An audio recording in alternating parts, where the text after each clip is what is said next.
Hey y'all, I'm Paige, and this is Paige in the Quarter Life Crisis, episode 2. In case you're brand new to my channel and you have no idea what you're doing here, let me give you a little brief summary on what I normally do. I started my channel back in 2010 when I was only 16. Oh, so naive. Originally, my channel started with pretty much just horror. Then I branched out and did some more thrillery, zombie, and then I went so far as to not do anything scary. Still doing scary, but not as much scary. And 2,000 videos later, you never know what you're gonna see. That's why I kind of turned it into a network. And now I'm doing these, the Quarter Life Crisis. I feel like I can't be the only one struggling. I can't be the only one wondering what is going on. Don't worry, I'm still gonna do scary stuff on my channel. A really good one is coming up this weekend too.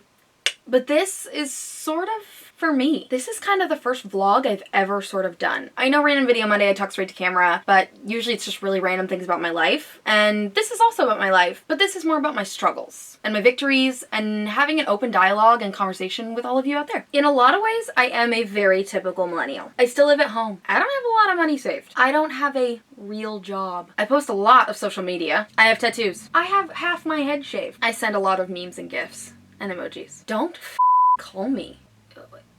Just text me. I have a lot of feelings about animals and climate change. I'm all about getting rid of single-use plastic and saving our oceans.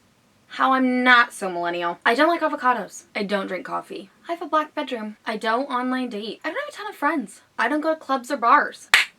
I have the clapper, and I love it. I have a dog who is the love of my life. Best relationship I've ever been in. Cutest boy I've ever met. I spend more on vet bills than makeup. I want to grow up and have a farm and live nowhere near the city. So those are the reasons why I am and am not so millennial. Things I like to do for fun though. I spend a lot of time in my art studio. It's cheaper than therapy. I draw, I paint, I weave, I sew. I'm obsessed with movies and TV. I can quote pretty much everything. Quick trivia about me. Favorite book, Eyes of the Dragon by Stephen King. Favorite movie, Undercover Blues, Dennis Quaid and Kathleen Turner. Favorite color, no favorite color. Favorite food, all food. I love food, except avocados. Favorite TV show, I don't have one. I like them all. Orphan Black, I would have said Gilmore Girls like 6 years ago, but not anymore. The revival wasn't very good. Veronica Mars, but again, the revival wasn't very good.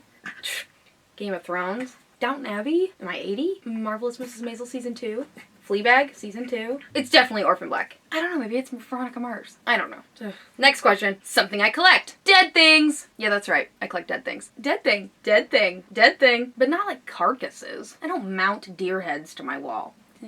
Yet. Now you might be thinking to yourself, what do you do for a job? You look like a lazy bum to me. I spend a significant portion of my day doing social media. Filming things. Editing things. Writing. Because yeah, I'm a New York Times bestselling novelist. Did I mention that? I come up with story concepts, sometimes for videos, sometimes for short stories. Sometimes they end up going into my novels. I respond to comments. I make art. I go to the gym. I get anxiety. Sometimes I lay in front of a heater all day. I sell things on Poshmark and Etsy. Anything to make a buck. In other words, I call myself a full-time creative. I started this video series because at 25, I felt really lost. Not unhappy, just confused. So I thought, I can't be the only one who's lost. So I'm gonna try these videos out and see if I can come to any conclusions. And if you have no idea what I'm talking about and need a little more explanation, check out the first episode of Paige and the Quarter Life Crisis. For this week's topic, we're going to talk about balance. Not like a gymnast balance beam. Balance in your life, in your relationships, your family, in school or your job, just day-to-day life. How do you maintain balance? How can you go from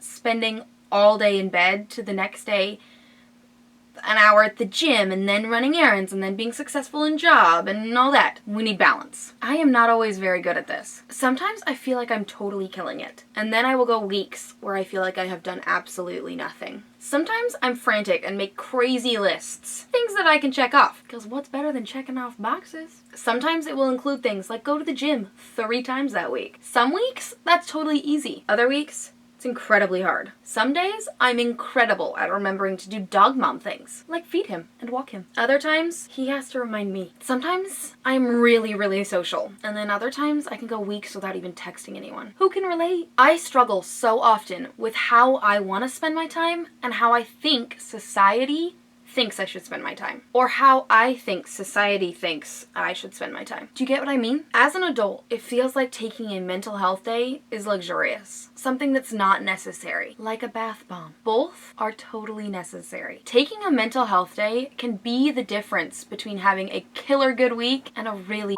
bad one. You probably think to yourself, am I doing enough? Am I having enough social time? Am I getting enough alone time? Enough exercise? Am I getting enough sleep? Am I getting too much sleep? I recently came to the conclusion that it was January 24th and I hadn't had any fruit that entire month. Basically that entire year, if you want to say. That might have been when I came up with the idea for this vlog series, or when the scurvy hit. These are some of the thoughts I have on a daily basis in my tiny brain. Now let's talk about some coping skills. Like I said, one thing, lists. Drinking enough water. This might sound really dumb, but not having enough water can literally make you tired, hungry, cranky, lethargic. I have an app that tells me to drink water. I've tried them all. This one yells at me if I don't. But my plants don't die either. Didn't like that one. My plants were dying all the time. This one's a fish. You have a little aquarium. I have a really dumb, but it's one of my favorite books in the entire world that I read whenever I'm feeling a little overwhelmed. It's called Everything I Need to Know I Learned from a Little Disney Golden Book. Ding!